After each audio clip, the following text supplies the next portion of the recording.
Hello friends. आज हम पढ़ेंगे एडवर्टाइजमेंट कॉपी। एडवर्टाइजमेंट कॉपी क्या होता है? एडवर्टाइजमेंट कॉपी एक ऐसा मीन्स होता है जिसके थ्रू एडवर्टाइज़र जो है अपना मैसेज रीडर तक पहुंचाता है। मतलब इट इज़ द वे और it is the means by which N advertiser express his ideas in the form of message to the reader। तो इसमें हम जानते हैं कि मतलब एडवर्टाइजमेंट कॉपी क्या है। एक ऐसा मैसेज जो कि एडवर्टाइज़र रीडर तक पहुंचाना चाहता है about the products and services which they offer. अब एडवर्टाइजमेंट कॉपी हमें मालूम चल गया कि ये मैसेज प्रोवाइड करता है किसको? रीडर को। अब हम जानेंगे कि एडवर्टाइजमेंट कॉपी में होता क्या क्या है। तो एडवर्टाइजमेंट कॉपी में होता है हेडलाइन, सब headline, text, name of advertiser, slogan, logo, brand name, etcetera etcetera. मतलब ये सारी चीज़ें मिलके एडवर्टाइजमेंट कॉपी बनाती हैं। जैसे ब्रांड का नेम हो गया, उस ब्रांड के नेम में किस सब ब्रांड के अंदर वो प्रोडक्ट आता है, प्रोडक्ट का नाम, एडवर्टाइज़र का नाम, स्लोगन क्या है, उस कंपनी का लोगो क्या है, सारी चीज़ें ये जो है हमारा एडवर्टाइजमेंट कॉपी में आता है। मेन पर्पस क्या होता है एडवर्टाइजमेंट कॉपी का? द मेन पर्पस होता है एडवर्टाइजमेंट कॉपी का कि ये पोटेंशियल बायर को इनकरेज करता है कि हमारा आओ सामान खरीदो। कंपनीज जो है एडवर्टाइजमेंट कॉपी के थ्रू इनकरेज करती हैं पोटेंशियल बायर्स को कि वो एक्शन लें, मतलब कि कुल मिला के वो हमारा सामान खरीदें। बस। अब हम जानेंगे कि अब मोटा मोटा तो हमें इंट्रोडक्शन ये मालूम चल गया कि एडवर्टाइजमेंट होता क्या है। एक मैसेज होता है जो कि एडवर्टाइज़र जो है अपने पोटेंशियल कस्टमर्स को या फिर रीडर्स को पहुंचाने की कोशिश करता है about the product and services. मतलब मैसेज जो एडवर्टाइज़र पहुंचाने की कोशिश करता है पोटेंशियल बायर्स को। अब इसमें क्या क्या होता है, हेडलाइन, सब हेडलाइन वगैरह वगैरह, ठीक है, ये जाना। फिर उसके बाद हमने ये जाना कि ये पोटेंशियल कस्टमर को इनकरेज करता है कि आइए भैया हमारा सामान खरीदिए। ठीक है। अब हम जानेंगे ऑब्जेक्टिव क्या क्या है एडवर्टाइजमेंट कॉपी की। पहले हम देख लेते हैं ऑब्जेक्टिव क्या क्या है। पहली ऑब्जेक्टिव है हमारा गेटिंग अटेंशन। ठीक है। गेटिंग अटेंशन मतलब गोल और ऑब्जेक्टिव जो होता है, goal and objective through advertisement copy is getting people's attention. मतलब ऐसी कलर्स, पिक्चर्स, डायग्राम्स अपने एडवर्टाइजमेंट कॉपी में शो कीजिए जिससे क्या बोलते हैं, पीपल जो है, जो पोटेंशियल कस्टमर्स हैं आपके, वो अट्रैक्ट हों टूवर्ड्स योर एडवर्टाइजमेंट कॉपी। मतलब टूवर्ड्स योर एडवर्टाइजमेंट। ऐसे ऐसे डायग्राम शो करिए, ऐसे कलर्स यूज करिए, मतलब ब्राइट कलर्स यूज करिए या फिर एकदम डार्क यूज करिए ताकि जो कस्टमर्स हैं वो देखें, अरे ये क्या ऐसा नया एडवर्टाइजमेंट लग रहा है भाइयों, चलो चलो देखते हैं क्या लिखा हुआ है। अच्छा, इस सामान के बारे में तो भाई कम से कम वो देखेगा तो, अगर देखेगा हो सकता है उसका मन ना बन, उसका मन रहा हो थोड़ा थोड़ा लेने का या मन ना भी रहा हो, लेकिन उसको अट्रैक्ट हो जाए आपका वो लोगो, वो स्लोगन, वो क्या बोलते हैं आपका ओवरऑल जो उसका लेआउट रहता है वो एडवर्टाइजमेंट कॉपी का, वो देख के ही थोड़ा सा वो अट्रैक्ट हो जाए, चलो चलो थोड़ा देख लेते हैं कैसा प्रोडक्ट है, दे इसका एडवर्टाइजमेंट तो काफ़ी अच्छा लग रहा है, हो सकता है अच्छा हो यूज़ करने पे भी। तो इससे क्या हुआ, मतलब पीपल का अटेंशन आया आपके सामान के ऊपर। ठीक है। तो ये पहला ऑब्जेक्टिव है, गेटिंग अटेंशन। एडवर्टाइजमेंट कॉपी का पहला मीनिंग, पहला वो है कि अटेंशन आपका खींचे उसका कस्टमर।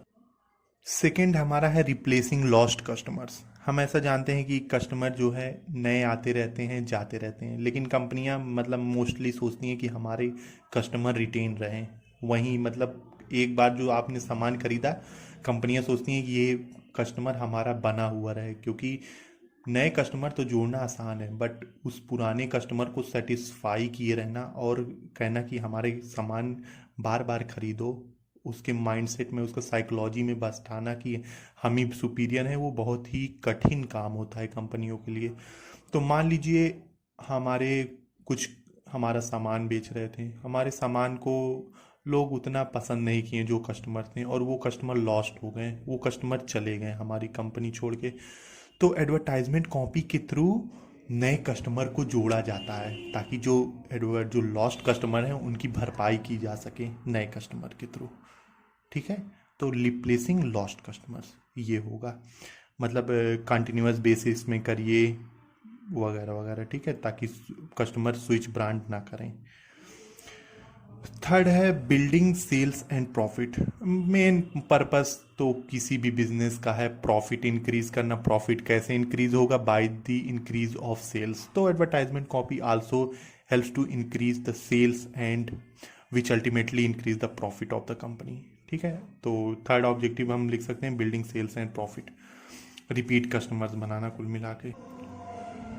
फिर चौथा हम देखेंगे building brand awareness. Brand awareness ये होता है कि मान लीजिए आपका कोई एक टेरिटरी है। ठीक है, मान लीजिए ये एक टेरिटरी है, इसमें 10,000 पीपल्स हैं।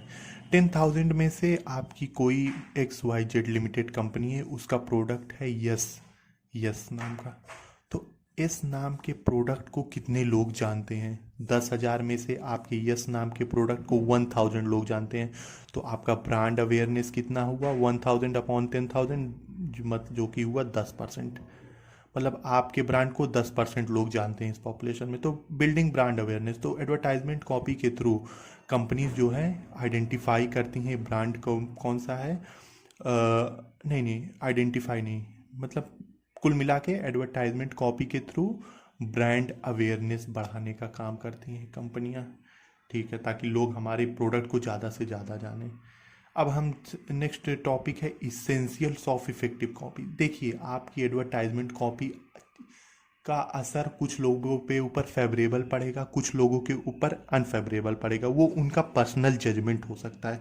लेकिन अगर आपकी एडवर्टाइजमेंट कॉपी इफ़ेक्टिव है, मतलब आपके हिसाब से बहुत ही अच्छे से बनी हुई है, तो वो मैक्सिमम फेवरेबल एटीट्यूड, मतलब वो फेवरेबल ही कस्टमर के ऊपर असर डालेगी। भले ही कुछ लोग के ऊपर ख़राब डालेगी, लेकिन वो फेवरेबली ही आपको काम देगी। ठीक है, तो यही होता है इसेंशियल्स ऑफ इफेक्टिव कॉपी। तो हमने ऑब्जेक्टिव में क्या क्या जाना? पहला जाना गेटिंग अटेंशन, सेकंड जाना रिप्लेस लॉस्ट कस्टमर्स, थर्ड जाना बिल्डिंग सेल्स एंड प्रॉफिट, फिर फोर्थ जाना बिल्डिंग ब्रांड अवेयरनेस, फिर फिफ्थ जाना हमने इसेंशियल्स ऑफ इफेक्टिव कॉपी। तो ये हमारी ऑब्जेक्टिव हो गई एडवर्टाइजमेंट कॉपी बनाने की। अब नेक्स्ट हम जानेंगे attributes of an advertisement copy, मतलब कैरेक्टरिस्टिक्स, उसका क्या कैरेक्टरिस्टिक्स है एडवर्टाइजमेंट कॉपी का, एट्रीब्यूट्स। अब हम जानेंगे इस। हाँ, तो attributes of an effective copy में पहले मैं पॉइंट्स बता देता हूँ आपको। It is brief, it is clear, it is personal, it is honest. एक नेक्स्ट पेज में है, उसको मैं अभी दिखाऊंगा। It is confirming. ठीक है, तो पहला है इट इज़ ब्रीफ। आजकल शॉर्ट्स का ज़माना है, जैसे कि आप लोग जानते हैं 15-15 सेकंड में भैया रील्स बदलती है। तो बंदे के पास इतना समय कहाँ है कि वो 1.5-1.5 मिनट का 2-2 मिनट का ऐड देखें। भले यूट्यूब वाले बेवकूफ़ी करते हैं, भी इसकी बटन ही हटा देते, इतना दिमाग ख़राब होता है दो भाइयों। तो मुझे यार बताऊँगा नहीं, अभी मैं तो फालतू में कॉपीराइट आ सकता है, लेकिन मुझे एक यूज़ करना पड़ता है, जिसके वजह से मैं इनका ऐड देखने से बच जाता हूँ। तो लेकिन बहुत दिमाग ख़राब होता है 1-1 मिनट 2-2 मिनट का कुल मिला के। तो आजकल कंपनियों को मालूम है कि लोग भाई हमारा देखेंगे 2-2 मिनट का ऐड, चिढ़ेंगे, तो सामान और नहीं खरीदेंगे। तो वो कंपनियां कोशिश करती हैं कि इतना शॉर्ट में ऐड बनाया जाए कि पीपल जो है बहुत जल्दी अट्रैक्ट हो जाए, मतलब पीपल को अट्रैक्शन भी मिले, प्लस में पीपल वो टोटली जो है शॉर्ट एड्स हो जिसमें लेस वर्ड्स हो, सेंटेंसेस भी चॉपिंग, मतलब काट दिए जाए सेंटेंसेस, लेकिन उसकी मीनिंग ख़त्म ना की जाए। जैसे मैं जा रहा हूँ बाजार, तुम भी चले आना। तो हम इसको ये भी बोल सकते हैं, चलो बाजार चलें, इतने में भी काम हो गया। लेकिन इतना बड़ा हमने बोला, चल मैं जा रहा हूँ बाजार, चलो तुम भी चलो, हम साथ में चलते हैं। तो इतने से अच्छा है तुम बोलो चलो बाजार चलते हैं, चलो बाजार चलो, बस इतने में भी काम हो गया। तो क्या ज़रूरत है बड़ा बोलना? तो इसीलिए कंपनियां जो कोशिश करती कि इट इज़ ब्रीफ, वो ब्रीफ होना चाहिए। ठीक है, तो eliminate substitute the words without changing it's meaning. हाँ, मतलब बिना मीनिंग चेंज किए हुए वर्ड्स को सब्स्टिट्यूट कर दीजिए। ठीक है, फिर नेक्स्ट है हमारा इट इज़ क्लियर, मतलब हमारा एडवर्टाइजमेंट कॉपी ऐसा होना चाहिए जो easily and quickly read by the reader, और उसको अच्छे से ग्रैस्प कर ले, मतलब उसको अच्छे से ग्रहण कर ले। एडवर्टाइजमेंट कॉपी सेल्फ एक्सप्लेनिंग होना चाहिए, वो स्वयं अपने आप एक्सप्लेन करे, किसी को बताने की ज़रूरत ना पड़े, वो अपने आप सेल्फ करे, इजीली अंडरस्टैंडेबल हो। ठीक है। फिर नेक्स्ट पॉइंट है हमारा it is personal. Personal copy मतलब होता है अगर आपको किसी में पर्सनल चीज़ें दिखती हैं तभी तो आप उसके तरफ अट्रैक्ट होते हो। इन केस ऑफ मी, मुझे किसी में बहुत ही पर्सनल दिखा था तो मैं उसकी तरफ बहुत ही अट्रैक्ट हो गया था। बाद में उसने भले मुझे मना कर दिया, कहीं नहीं नहीं हम सिर्फ दोस्त हैं जब मैं कॉलेज में था, बट ठीक है, लेकिन बात तो तभी भी होती है दोस्तों। चलो छोड़ो। तो इट इज़ पर्सनल, तो पर्सनल में क्या बोलते हैं, पर्सनल दिखना चाहिए, जनरलिटी नहीं दिखना चाहिए, अरे ये तो सभी के लिए लग रहा है, ये तो सभी का है। नहीं नहीं, आपको किसी में पर्सनल दिखता है ना तो तभी आप अट्रैक्ट होते हो। उसी तरह कंपनियां भी सोचती हैं कि एक सर्टेन ग्रुप्स को भाई पर्सनल दिखे तभी वो कस्टमर हमारे प्रोडक्ट को परचेज करेगा। अगर जनरलिटी दिखेगा तो पीपल सोचेंगे अरे ये तो कॉमन चीज़ है, इसको कौन लेगा, छोड़ो दूसरा चलते हैं वहाँ पे, वहाँ थोड़ा पर्सनल लग रहा है अपने प्रोडक्ट। तो ये होता है इट इज़ पर्सनल। ये सब हम कैरेक्टरिस्टिक्स पढ़ रहे हैं, एट्रीब्यूट्स पढ़ रहे हैं एडवर्टाइजमेंट कॉपी की, कि ब्रीफ होना चाहिए, क्लियर होना चाहिए, पर्सनल होना चाहिए, it is honest. Next point है हमारा इट इज़ ऑनेस्ट। कब तक आप झूठ बोल के अपना सामान बेच पाएंगे? आप एक बार बेचोगे, दो बार बेचोगे, कस्टमर जानते ही हो, इतना आजकल लोग मतलब कि अंडरस्टैंडेबल हो चुके हैं, लोग एक जानने लगे हैं कि कौन हमारा काट रहा है। तो इसीलिए कंपनियां सोचती हैं भैया ऑनेस्ट ही रहें तभी मार्केट में टिक पाएंगे। अगर ऑनेस्ट नहीं रहेंगे तो कितना दिन हम बेवकूफ़ बना पाएंगे, खुद बेवकूफ़ बन जाओगे। क्योंकि हमारे पास आजकल सारे मीन्स, मीडिया, इंफॉर्मेशन टेक्नोलॉजी, इतना ज़्यादा चीज़ें हैं, इंफॉर्मेशंस हैं कि हम उसके थ्रू किसी भी चीज़ के बारे में आसानी से जान सकते हैं। तो कोई आज बेवकूफ़ नहीं बना सकता है। तो इट इज़ ऑनेस्ट, कंपनियां सोचती हैं ऑनेस्ट है, मिसलीडिंग मिसप्रेजेंटेड फैक्ट्स जो है वो डैमेज कर सकती हैं हमारे रेपुटेशन को। ट्रूथफुल होना चाहिए, credibility and believability of advertisement message depends upon honesty. ठीक है। अब नेक्स्ट पॉइंट है it is conforming. It is conforming मतलब होता है जो आपका एडवर्टाइजमेंट कॉपी होता है ना, वो ऐसा बनना चाहिए कि अकॉर्डिंग टू लॉ हो, रूल्स रेगुलेशन वो फॉलो किया हुआ हो। ऐसा ना हो कि आप कुछ भी दिखा रहे हैं एडवर्टाइजमेंट कॉपी में, वो लॉ के खिलाफ है। आप शराब पीना लोगों को एडवर्टाइजमेंट में दिखा रहे हैं, आप ईव टीजिंग कर रहे हैं, आप किसी लड़की के साथ छेड़खानी करते हुए उस एडवर्टाइजमेंट में दिखा रहे हैं। एक मैं देखा था, कोई सेंट का प्रचार था, उसमें क्या बोलते हैं, एक मॉल रहता है, उसमें एक लड़की सामान खरीदती रहती है, चार बंदे जाते हैं, वो सेंट को बोलते हैं एक ही बचा है उसमें, उस मॉल में सिर्फ वो पर्टिकुलर ब्रांड का एक ही सेंट बचा रहता है। तो वहीं वो गर्ल भी खड़ी रहती है कुछ परचेज करते हुए, तो चार बोलते हैं हम चार वो एक, कि कौन लेगा, मैं लेगा, तुम लेगा, कि वो लेगा, कि ये लेगा। तो उसको, लड़की को बहुत अजीब लगता है, मतलब एक टाइप का वो गलत, मतलब सोसाइटी पे जा रहा है ना, कि डबल मीनिंग, इनडायरेक्टली आप वही बता रहे हो जो पीपल समझना चाह रहे हैं। तो advertisement standard council of India, ये हमारी जो स्टैंडर्ड बनाती है, इसने इस एडवर्टाइजमेंट को हटा दिया, कहा कि नहीं ये गलत असर डाल रहा है हमारे समाज पे। तो इसीलिए जो हमारा एडवर्टाइजमेंट होता है वो एक रूल्स रेगुलेशंस और क्या बोलते हैं लॉ के अनुसार ही बनना चाहिए। अब हम देखते हैं types of advertisement copy. Types of advertisement copies पहले थोड़ा हम पढ़ लेते हैं अबाउट एडवर्टाइजमेंट कॉपी, थोड़ा सा एक बार और। मेथड और style of presentation is the way in which advertisement are presented. समझें, certain elements present in the copy, जैसे कि attention, read suggestions, meaning, education and sentiments. ठीक है। इट अरेस्ट, अरेस्ट मतलब यहाँ पे पुलिस अरेस्ट नहीं कर रही है, यहाँ पे एडवर्टाइज़र अरेस्ट कर रहा है आपको, समझ रहे हो, एडवर्टाइज़र अरेस्ट कर रहा है आपको। Inform and impress the reader, okay. वैसे एडवर्टाइजमेंट कॉपी बहुत प्रकार की होती है, लेकिन मोटा मोटा हमें मतलब प्रैक्टिकली 6 प्रकार की ही एडवर्टाइजमेंट कॉपी देखने को मिलती है। वैसे होती बहुत है, मतलब होती बहुत है, लेकिन प्रैक्टिकली हमें 6 ही पढ़ना है। ठीक है। पहली एडवर्टाइजमेंट कॉपी होती है हमारी इंस्टीट्यूशनल कॉपी।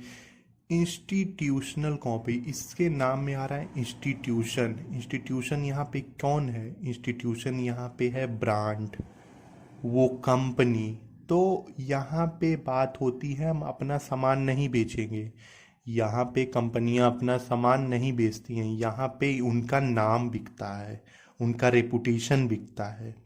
वहाँ पे नाम नहीं बिकता है, वहाँ पे सामान नहीं बिकता, वहाँ यहाँ पे नाम बिकता है।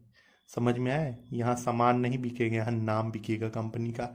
अरे भैया, हिंदुस्तान यूनिलीवर लिमिटेड बहुत ज़्यादा कर रही है, पतंजलि पतंजलि तो यूनिलीवर की छक्का छुड़ा दी, तो ये सब नाम बिक रहा है कंपनी का। अरे BMW इंडिया में आ रही है, ऑडी मर्सिडीज पीछे हो गई BMW से। BMW में बैठने में ज़्यादा मज़ा आता है, चलाने में ज़्यादा प्लेजर मिलता है in comparison to its rivals like Mercedes and Audi. तो ये क्या है, ये कंपनियां जो है अपना ब्रांड नेम बेच रही हैं, ना कि वो अपना प्रोडक्ट बेच रही हैं। तो ये हो गया इंस्टीट्यूशनल कॉपी, मतलब बिल्ड गुडविल, उनकी policies, philosophies objective towards public से, तो उनका जो है वो बढ़ता है, ब्रांड अवेयरनेस और ब्रांड बिल्डिंग होती है, ब्रांड बिल्डिंग होती है इंस्टीट्यूशनल कॉपी। सेकंड है हमारा रीज़न व्हाई कॉपी। हमें सामान क्यों लेना है? क्या हम इमोशंस में सामान लेते हैं कि हमारे पास खुद खुद का ज्ञान है? एग्जाम्पल के तौर पे आप ले लीजिए हुंडई एंड किया।